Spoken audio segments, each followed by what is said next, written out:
Essa questão de tanto dinheiro sendo impresso, tanto nos Estados Unidos como aqui no Brasil, enfim, qual o futuro do dinheiro? E se você acredita que realmente as criptomoedas chegaram para ficar e vão tomar o lugar, digamos aí, do real, do dólar, enfim.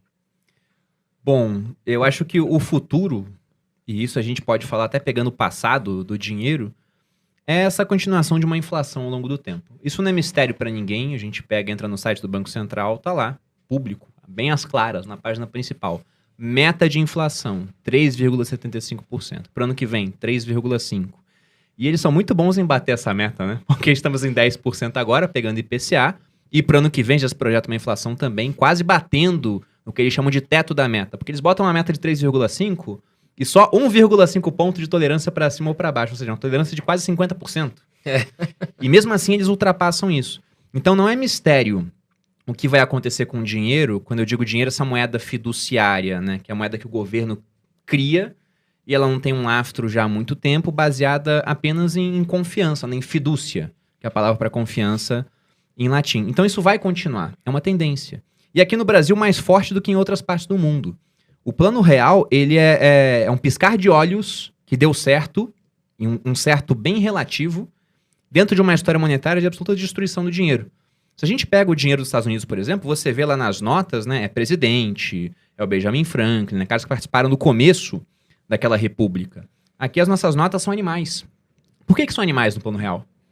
Porque é a nossa 10ª moeda. A gente já gastou todos os heróis nacionais lá no Cruzeiro, no Cruzado Novo, Cruzeiro Real. A gente gastou todos. Dom Pedro já teve um monte de nota, Kubitschek também, o Deodoro.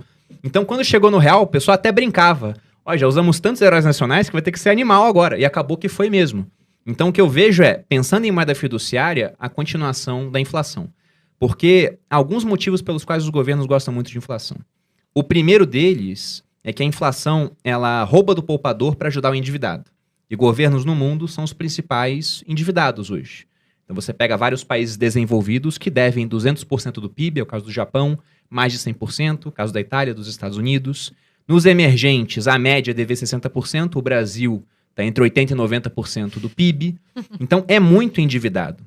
E o outro ponto também é que a inflação vira uma espécie de imposto do qual fica muito difícil fugir, principalmente o pobre, né? Se você pega filme americano e vê lá os caras mostrando os anos 50, 60, a época que o dólar tinha lastro em ouro, você vê cenas do pessoal economizando dinheiro em lata de biscoito. Por quê? Porque quase não tinha inflação quando havia um lastro ouro. Hoje, como você tem uma inflação constante, e o sucesso é quando a inflação constante é baixa, né? E agora a gente está com uma inflação até alta. Se você poupa dinheiro assim, você perde dinheiro. Então, a todo momento, essa criação de dinheiro do governo, ela tira dinheiro, ela tira valor do dinheiro que já existe. E aí isso afeta principalmente o pobre, vira um imposto invisível, né? Aliás, até visível, porque ele vê o preço das coisas aumentando, em comparação com o valor do dinheiro, e ele não consegue fugir daquilo. A gente que tem mais dinheiro consegue investir, e aí as ações, os imóveis, esse tipo de ativo tende a pelo menos, acompanhar a inflação. Já o pobre, ele não investe porque não tem dinheiro para isso, ou até tem, mas não sabe investir, ele não chegou nessa parte da educação financeira ainda, e como boa parte do que ele tem, ele gasta para consumir mensalmente, esse aumento de preço no mercado, ele é horrível para ele. O rico sente pouco, porque consome uma parte menor do que ele ganha, a classe média sente um pouco mais, mas ainda consegue investir uma partezinha para contrabalançar, ainda tem o seu imóvel que vai aumentando de preço. O pobre não, ele não tem investimento e gasta tudo com consumo, com preços cada vez mais altos. Então essa tendência ela vai continuar. E aí o pessoal fala, poxa, você é muito otimista com Bitcoin. Mas talvez eu não seja otimista com Bitcoin. Eu sou apenas pessimista com a trajetória das moedas fiduciárias. Então eu não sei o que vai acontecer com o Bitcoin também. Eu não sei se ele ou outras criptomoedas serão usadas de fato como dinheiro, né? Realmente como meio de troca, como uma unidade de conta, a ponto das pessoas verem a água e falar, isso aqui custa 0,0000001 Bitcoin.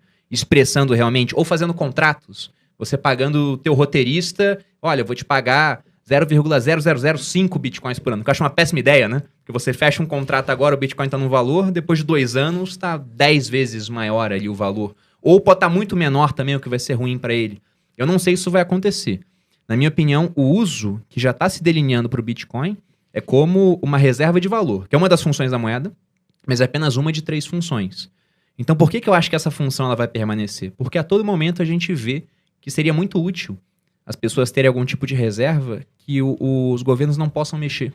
Um exemplo disso muito atual é o que aconteceu no Afeganistão.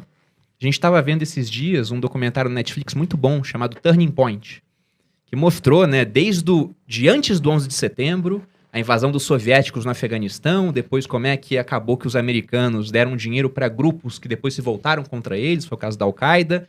Aí veio 11 de setembro, veio as invasões Afeganistão e Iraque, até os dias de hoje. Eles chegaram muito próximos da data da desocupação do exército americano do Afeganistão. E aí você via até a entrevista com o exército afegão e as pessoas falando, os militares, né? Tanto homem quanto mulher, falando, não, os Estados Unidos vão embora, mas a gente tá treinado, a gente vai dar conta. E logo depois, né, até botaram lá, né, falando, tantos dias depois, o Afeganistão foi novamente dominado pelo Talibã. E o Talibã, quando dominou o Afeganistão, travou o sistema bancário.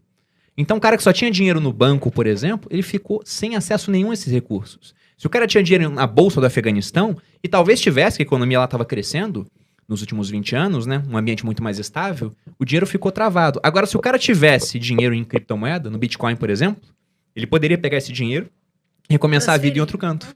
Ou transferir, né? É muito simples, não precisa nem sair com nada fisicamente, né? Basta ele lembrar a maneira de acessar aquela carteira, as 12 palavras que ele tem para recuperar o endereço em outro local, que ele conseguiria recomeçar a vida. Então, eu não sei qual vai ser o futuro das criptomoedas, mas olhando o presente, eu vejo que o Bitcoin, ele faz algo que outras criptomoedas até fazem, mas nenhum outro ativo faz. Porque você pode ter ouro, por exemplo, guardado com você. Mas como é que você foge com ouro de um país? 1 litro de ouro, se isso aqui fosse... Não sei se tem 1 litro aqui, acho que acredito que tenha. Se tivesse recheado de ouro aqui, pesaria quase uns 20 quilos. Então fica complicado, né? Sim. Tudo bem que 1 litro de ouro são 5 milhões de reais. Não tô dizendo tudo isso, né? Pra recomeçar a vida. Mas é um exemplo. Ele pode ser confiscado, como já foi efetivamente confiscado. Agora, o Bitcoin, a única maneira de tirarem de você é se você passar a maneira de acessar pra pessoa. Mas você acha, Bruno, que, por exemplo, se todos os países... Desculpa, gente. Quiserem, né, tiverem a ideia de criar a própria moeda, a China, enfim, isso vai prejudicar de alguma forma o Bitcoin, na sua visão? Isso pode acontecer? A Prejudicar? própria criptomoeda. Olha, na minha opinião é o seguinte, tá falando aqui da CBDCs, né? Isso. A Central Bank Digital Currencies, ou seja, moedas digitais de bancos centrais. O real, eles já querem fazer uma moeda digital com o real. A China talvez seja um dos países mais avançados nisso. E, na minha opinião, os governos eles podem criar moedas que sejam mais fáceis de serem manuseadas em comparação com o Bitcoin. O real, por exemplo, embora não seja um real digital de fato, ele é quase que totalmente digital hoje. O pessoal fica falando no Pix, à torta e à direito aí, tá sendo super utilizado. Então é muito simples mexer com o real da maneira que ele existe hoje. As transferências são mais rápidas do que com o Bitcoin. O Pix é instantâneo. Uma transferência com Bitcoin vai demorar no mínimo 10 minutos para cair, se você for usar a rede normalmente. Sim. Então, é mais fácil, é mais rápido, é mais estável. A gente pode falar que é mais estável, embora o real tenha desvalorizado uns 40% desde o começo da pandemia para cá, ainda tem mais estabilidade do que o Bitcoin ao longo do tempo. Tudo bem que o Bitcoin, a estabilidade é volátil, mas foi para cima, né? Mas, em todo caso, todo banco central pode fazer isso. Criar uma moeda mais simples, mais rápida e mais estável. Eles só não conseguem fazer uma coisa. Criar uma moeda que não dependa de governo. Porque eles são bancos centrais. Eles vão controlar de alguma forma. Então, por conta disso, eu não vejo essas moedas digitais de bancos centrais como uma ameaça. Na verdade, eu vejo até como algo que pode vir a popularizar outras criptomoedas. Porque hoje, quando eu vou explicar como é que é uma transação de criptomoedas, é muito mais fácil eu falar, cara, é igual o Pix. Você tem sua chave Pix lá, é a mesma coisa. Você vai mandar do seu endereço de carteira, que é como se fosse sua chave Pix, para outra pessoa.